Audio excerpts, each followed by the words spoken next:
नमस्कार स्टूडेंट्स, हमें नितिन भानु और आपका इस चैनल पे स्वागत है। दोस्तों, हम लोग history of Bihar lecture series में चल रहे हैं, जिसका हम लोग मॉडर्न हिस्ट्री देख रहे हैं बिहार का, राइट। और आज का हमारा टॉपिक है सरदारी लड़ाई, ठीक है। जो बिहार का जो 19th सेंचुरी था, later half of the 19th century, उसमें क्या कैसे घटित हुआ बिहार में, ये हम लोग यहाँ पर बात करने वाले हैं। मोस्टली ये जो बातें हैं वो आज के डेट में झारखंड से रिलेटेड हैं, बट चूंकि अब बहुत रिसेंट तक ही बिहार झारखंड एक साथ ही था, तो इन लोगों का बात हम लोग साथ में ही कर लेते हैं, राइट। बट अगर टिपिकली बिहार के हिस्ट्री के हिसाब से बोला जाए तो ये थोड़ा सा आउट ऑफ द कॉन्टेक्स्ट है। बट चूँकि जो आपका 2000 ईस्वी तक जो भी बीपीएससी एग्ज़ाम हुआ उसमें ये मर्ज चल रहा था, तो अभी भी मान लेते हैं कि ये जो है बिहार की हिस्ट्री में आता ही है।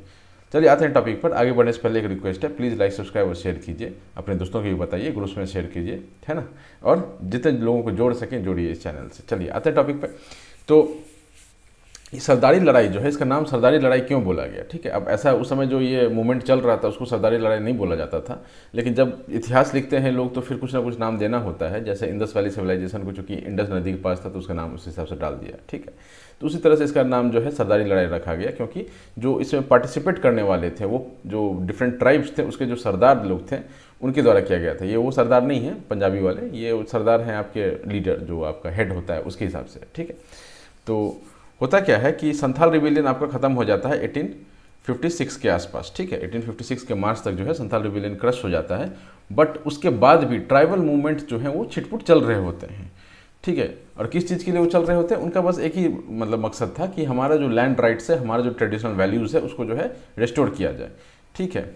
तो इस क्रम में जो है आपके डिफरेंट फेजेस आते हैं, ठीक है ना। तो पहले शुरू में आपने ये संथाल रिबेलियन पढ़ा, ठीक, उसमें आपने देखा कि मार्केट बहुत ज़्यादा मच चुका है, बट वो किसी एक पर्टिकुलर एरिया में था। जो मैंने आपको बताया था ना, सेंटर फॉर संथाल रिबेलियन कौन सा है, तो जो संथाल प्रोविंस बन के आया था उस एरिया में था। बाकी जो पार्ट ऑफ द झारखंड है, बाकी जो पार्ट ऑफ छोटा नागपुर प्लेटो है, उसमें डिफरेंट डिफरेंट जगह पर छोटी मोटी छिटपुट लड़ाइयाँ चल रही थी, ठीक है। जो विद्रोह है वो आपका कंटिन्यू चल रहा था, राइट। तो इसको 3 फेज में बांटा गया है। तो ये लड़ाई जो कंटिन्यूस चलता है तो उसमें जो है बदलाव आता है कुछ कुछ, ठीक है। तो उस बदलाव को हम लोग क्या करते हैं, फेज वाइज डिवाइड कर देते हैं। अब ये है कि उस समय जो 1850 60 70 के दशक में जो बात चल रही होगी, उस समय जो रिवॉल्ट चल रहा होगा, तो उस समय इनको पता नहीं होगा कि हम ये बदलाव कर रहे हैं। बट लुकिंग बैक जो हम पीछे देखते हैं तब हमको दिखता है कि कुछ जो है बदलाव हुआ था, ठीक है। तो पहला जो अपना फेज है वो है 1858 से 1880 तक। दोस्तों नोट्स बनाते चलिएगा, ठीक है ना। नोट्स जो है आपका यहाँ पर सरदारी लड़ाई नाम से इसका फेज वाइज जो है आप वो नोट्स बना लीजिए। अब ऐसे नहीं पूछेगा एग्जाम में कि फर्स्ट फेज में क्या हुआ, सेकंड फेज में क्या हुआ, आपसे सीधा सीधी सरदारी लड़ाई पे एक छोटा नोट्स पूछ सकता है। तो अब जो इस चीज़ को है कंसाइज करके अपने हिसाब से लिख लें, ठीक है। चलिए आते हैं टॉपिक पे। तो पहला फेज क्या था, 1858 से 1880 तक, ठीक है। इस फेज में क्या होता है, या इस फेज को और क्या बोलते हैं, इस जो मूवमेंट इस समय क्या बोला जा रहा था, इसको मुल्की या फिर मिल्की बोला जाता था, ठीक है। इन दोनों का मतलब क्या होता है, लैंड एंड मदरलैंड बोला जाता था,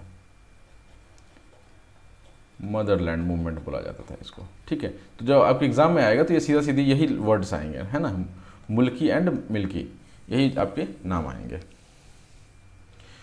तो इसमें क्या होता है कि ये जो आपका फर्स्ट फेज है वो कोल सरदारों के द्वारा जो है लीड किया गया, ठीक है। और इनको सपोर्ट कौन दिया, ओरांव और मुंडा के जो ट्राइब है उन्होंने इनको सपोर्ट दिया था। हुआ क्या था कि 1831-32 में कोल अपराइजिंग हुआ था, ये हमने पढ़ा है, ठीक है। तो उस समय जो लड़ रहे थे वो तो लड़ रहे थे, बाकी लोग जो भोले भाले लोग थे वो जो है वो भाग गए थे। उनको लग रहा था कि ब्रिटिश जो है वो गोली मार देगी, तो वो भाग गए थे। और कुछ लोग काम के सिलसिले में भी बाहर गए हुए थे। काम का सिलसिला मतलब कुछ लोग आपके टी गार्डन्स वगैरह में एम्प्लॉय किए गए थे ब्रिटिश के द्वारा उस टाइम पे, ठीक है। तो ये लोग जब वापस लौट के आते हैं, जब ये वापस विलेज आते हैं, तो इनको पता चलता है कि इनका जो ज़मीन है वो ज़मींदार जो है वो हड़प लिया है, ठीक है, और रिटर्न करने के लिए तैयार नहीं है, ठीक है। तो ये ऑलमोस्ट 20-25 साल 30 साल बाद आते हैं वापस, तो और इनको पता चलता है कि इनका जो ज़मीन है वो जा चुका है, और इसलिए वो लोग एजिटेशन करना शुरू कर देते हैं, विद्रोह करना शुरू कर देते हैं।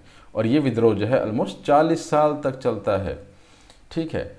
और ये तो एक आपका रीज़न था ही था। इसके साथ एक दो और रीजंस थे कि यहाँ पर ना फोर्स्ड लेबर जो है वो आपको देखने के लिए मिल रहा था। फोर्स्ड लेबर की हम ऑलरेडी बात कर चुके हैं, सेक्सुअल एक्सप्लॉयटेशन, फोर्स्ड लेबर, बेगार टाइप की जो बातें थी वो हमने संथाल रिबेलियन में कर लिया था, तो ये तो कंटिन्यूस चल ही रहा था।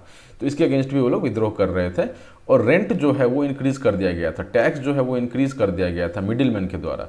मिडिल मैन मतलब कौन थे? जमींदार लोग थे, मनी लेंडर्स लोग थे, मिडिल मैन, ठीक है। एक साइड पर आपका ब्रिटिश गवर्नमेंट है, एक साइड पर आदिवासी लोग हैं और बीच मिडिल मैन कौन का जो काम कर रहा था वो जमींदार लोग थे, ठीक है। तो इन्होंने क्या किया था, रेंट इंक्रीज कर दिया था, ठीक।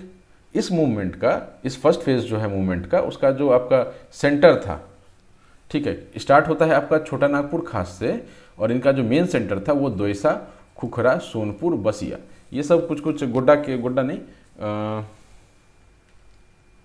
गुमला के आसपास कुछ लोकेशंस हैं, ठीक है ना, गुमला, राइट।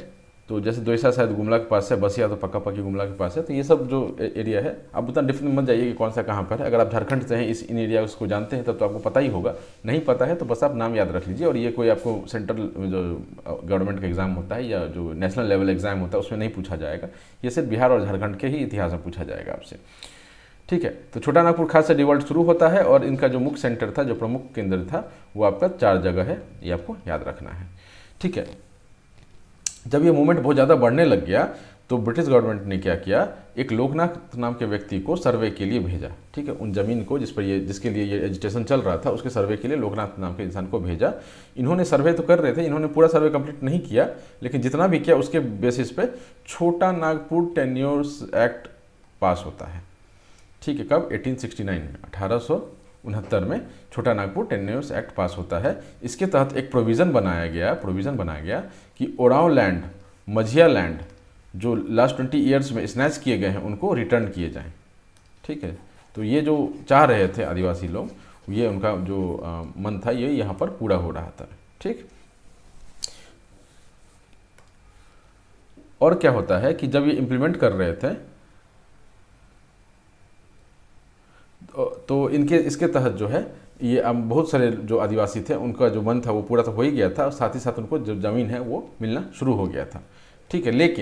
लेकिन कुछ सरदार जो हैं वो खुश नहीं थे इससे। क्यों खुश नहीं थे? पूरी तरह से खुश नहीं थे या पूरी तरह से सेटिस्फाइड नहीं थे, क्योंकि कोई ऐसा प्रोविज़न जो है सेटलमेंट का नहीं बनाया गया था जिसके तहत ये कुछ ऐसी ज़मीन आती हैं जिनका नाम था राजहंस ज़मीन, जो कि राजाओं का था, जो लीडर्स का रहा होगा, ठीक है। कोडकर ज़मीन जो सदनों का था, और जो खुंटकट्टी जो मुंडास का था।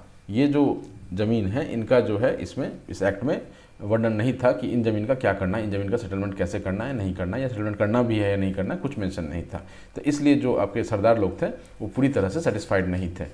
तो ये तो स्ट्रगल चल ही रहा था लैंड के लिए। इसके साथ कुछ ना समाज सुधार भी यहाँ पर चल रहा था आंदोलन के बीचों बीच, क्योंकि ये दिख रहा था कि हम जिस चीज़ पे लड़ रहे हैं उसमें जो कुछ चीज़ें बाधाएं बन रही हैं, तो उन बाधाओं को दूर करने के लिए समाज सुधार आंदोलन भी चलता है, जिसके तहत 2 आपका नाम याद रखना यहाँ पर। पहला नाम है सफहर आंदोलन और दूसरा नाम है खेरवाड़ आंदोलन। अब इनके बारे में ज़्यादा डिटेल में नहीं जाना, आपको सीधा सीधी याद रखना कि समाज सुधार आंदोलन है, ठीक है। दूसरा इनका जो टाइम है वो 1870 1874 है, ये भी इतना इंपॉर्टेंट नहीं है। लीडर्स इंपॉर्टेंट है। सफ़र के जो है लाल हेम्ब्रम, ठीक है, और लाल बाबा, लाल हेम्ब्रम या लाल बाबा एक ही आदमी है। ये जो है संथाल ट्राइब के लोग थे, इन्होंने इसका लीड किया था, इस मूवमेंट को लीड किया था। दूसरा है खेरवाड़ आंदोलन, इसको लीड करने वाले भगीरथ मांझी थे। ये ज़्यादा इंपॉर्टेंट है, खेरवाड़ वाला है ना, ये थोड़ा ज़्यादा इंपॉर्टेंट है। सफ़र छोटा आंदोलन था, इतना ज़्यादा इंपॉर्टेंट नहीं है, ठीक है। इसमें ये क्या बोलते हैं कि हम जो है अपने जो ट्रेडिशनल हमारा जो सिस्टम था, जो ट्रेडिशनल वर्शिपिंग का टाइम था या जो तरीका था, उस पर हम लोग रिटर्न करें, ठीक है। ये जो नए धर्म आ गए हैं, क्रिश्चियनिटी वगैरह काफ़ी पॉपुलर हो रहा था, काफ़ी कन्वर्ट कराए जा रहे थे, तो उनसे लोगों को वापस खींच करके ला रहे थे ये लाल हेम्ब्रम जी और भगीरथ मांझी जी, ठीक है।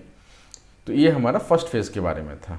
सेकेंड फेज़ में क्या होता है कि इसमें फोकस रहता है कि हमारा जो ट्रेडिशनल वैल्यू है उसको रीइस्टैब्लिश किया जाए, ठीक है। बहुत ज़्यादा वहाँ पर कन्वर्सन हो चुका था। इस चीज़ को रोकने के लिए, जो अपना जो वैल्यू है उसको रोकने के लिए जो है यहाँ पर ये मूवमेंट चलाया गया, और इसको हम लोग रेस्टोरेशन मूवमेंट भी बोलते हैं, ठीक है। इसने क्या क्रिएट किया? बिरसा आंदोलन जो होता है 1895 में, बिरसा मुंडा का आंदोलन होता है, ठीक है। बहुत लोग इनको भगवान के रूप में भी देखते हैं, पूजते हैं। तो बिरसा आंदोलन जो होता है उसके लिए जो ये आपका सेकंड फेज है, इसने ग्राउंड्स क्रिएट कर दिया, ग्राउंड्स खड़ा कर दिया, ठीक है।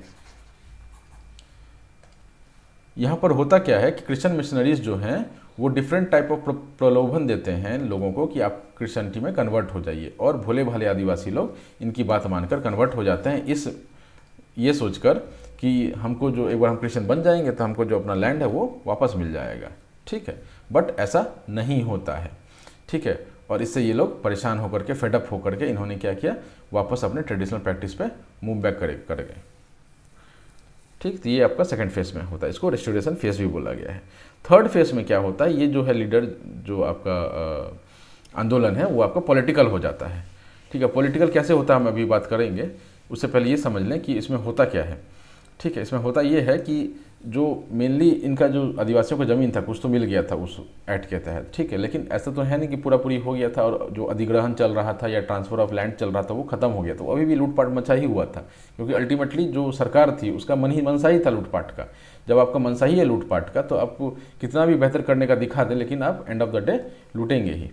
ठीक है, तो अब इनका जो लैंड है, जो ट्रेडिशनल अपना लैंड था वो जो है उनको वापस चाहिए था, इसलिए इन्होंने क्या किया, हेल्प मांगना शुरू किया। किससे हेल्प मांगा, क्रिश्चियन मिशनरीज, जमींदार, एडमिनिस्ट्रेटिव एंड जुडिशियल ऑफिसर, सबसे इन्होंने हेल्प मांगा। ठीक है, अपने लैंड के लिए कि हमको हमारा जो लैंड है, अधिकार है, वो हमको वापस दिलवा दीजिए। बट सब ने क्या किया, इनको फॉल्स एश्योरेंस दिया। ठीक है, जब ये सब चीज़ से हार गए ये लोग, तो ये लोग क्या करते हैं, जब अपने कागजात थे, जो पेपर्स थे, उनको लेकर के ये लोग कोर्ट में मूव करते हैं, कोर्ट जाते हैं। वहाँ पे भी हर जो भी लोग था उन्होंने इनको चीट किया, जो बीच में आपका मुंशी रहा होगा उसने चीट किया। ठीक है, जो वकील लोग थे उन्होंने इनको लूटा। ठीक है, जज जो था वो भी उनको लूट रहा था। राइट, तो इसमें क्या होता है कि ये सब होने के बाद इनको रियलाइज़ हो जाता है कि जिन पे ये भरोसा कर रहे हैं वो वही लोग हैं जो हमको एक्सप्लॉयटेशन करने वाले को प्रोटेक्शन दे रहे हैं। ठीक है, तो दे रियलाइज दैट ब्रिटिश गवर्नमेंट जो है सपोर्ट कर रही है डिकूज और ज़मींदार्स को, जो उनका एक्सप्लॉयटेशन कर रही है, शोषण कर रही है। तो इन दैट केस ये लोग अगेन ये परेशान हो जाते हैं, और इन्होंने डिसाइड किया कि हम लोग मिशनरीज, जमींदार्स, कॉन्ट्रैक्टर्स, इन लोगों को मारना शुरू करेंगे। मतलब end of the day you start killing, क्योंकि अब तो ऐसा हो गया कि चाहे तो मरो या मारो, ऐसी वाली स्थिति हो गई थी। बट कुछ बढ़िया लीडरशिप नहीं था इनके पास। ठीक है, तो ये जो आंदोलन है, ये जो आपका इन्होंने मारना काटना शुरू किया था वो ज़्यादा दिन तक चला नहीं। कुछ लोगों को इन्होंने मारा, लेकिन इतना कुछ ज़्यादा इम्पैक्ट नहीं हो पाया कि ब्रिटिश कुछ इसके अगेंस्ट एक्शन ले। राइट, तो ये सक्सीड नहीं होता है, और ये मूवमेंट जो है यहाँ पर समाप्त हो जाता है। थोड़ा यहाँ पर डिस्कशन करते हैं ये लोग आपस में बैठ करके, और फिर डिसाइड करते हैं कि हम लोग एक आंदोलन लॉन्च करेंगे। किसके नेतृत्व में, बिरसा मुंडा के नेतृत्व में। ठीक है, बिरसा मुंडा के नेतृत्व में हम लोग आंदोलन लॉन्च करेंगे, और सरदारी मूवमेंट जो है ये इसके साथ मर्ज हो जाता है, मतलब मिक्स हो जाता है। ठीक है, तो मोटा मोटी इस पूरे जो 3 फेज़ की जो हमने अभी बात की है, इनमें बस एक ही चीज़ है कि इनको अपना लैंड चाहिए था। तो इनिशियल जो इन्होंने शुरू किया अपना रिवॉल्ट करना, तो उससे इनको कुछ तो लैंड मिला, ऐसा नहीं है एकदम ही नहीं मिला। 1869 का जो एक्ट आया था, छोटा नागपुर टेन्योर्स एक्ट, उसके तहत इनको कुछ लैंड मिला, लेकिन ये इतना ज़्यादा प्रभावशाली नहीं था कि उसने पूरा मूवमेंट को समाप्त कर दे। कुछ लोग इससे अनसेटिस्फाइड थे, क्योंकि सारा जो लैंड है वो इनको अलॉट नहीं किया गया था वापस, क्योंकि ऑब्वियसली लूटने का जब मनसा था इनका ब्रिटिश सरकार का, तो वो कैसे पूरा लैंड वापस कर सकते हैं। तो कुछ बढ़िया लैंड रहा होगा जो इन्होंने वापस नहीं किया। सरदार जो हैं फिर भी कोशिश में लगे रहें, रिवॉल्ट करते रहे, और साथ ही साथ समस्या ये हो रही थी कि एक तरफ तो लैंड जा रहा था, दूसरी तरफ इनका जो पूजा पाठ करने का तरीका था, जो इनका ट्रेडिशनल सिस्टम था, वो भी जो है ख़त्म किया जा रहा था क्रिश्चियन मिशनरीज के द्वारा। तो दोनों पे लगाम लगाना जरूरी था, और इसी चक्कर में क्या होता है कि आपका जो लोग हैं वो राइज कर जाते हैं अगेंस्ट देम, और फिर से मारकाट मचता है। Not at the level of what happened in Santhal rebellion, but फिर भी इतना होता है कि हम एटलीस्ट हिस्ट्री में पढ़ रहे हैं इस बात को। चलिए, इसी के साथ हमारा टॉपिक खत्म होता है। छोटा एक नोट्स बना लीजिएगा, कम से कम 200 वर्ड्स का।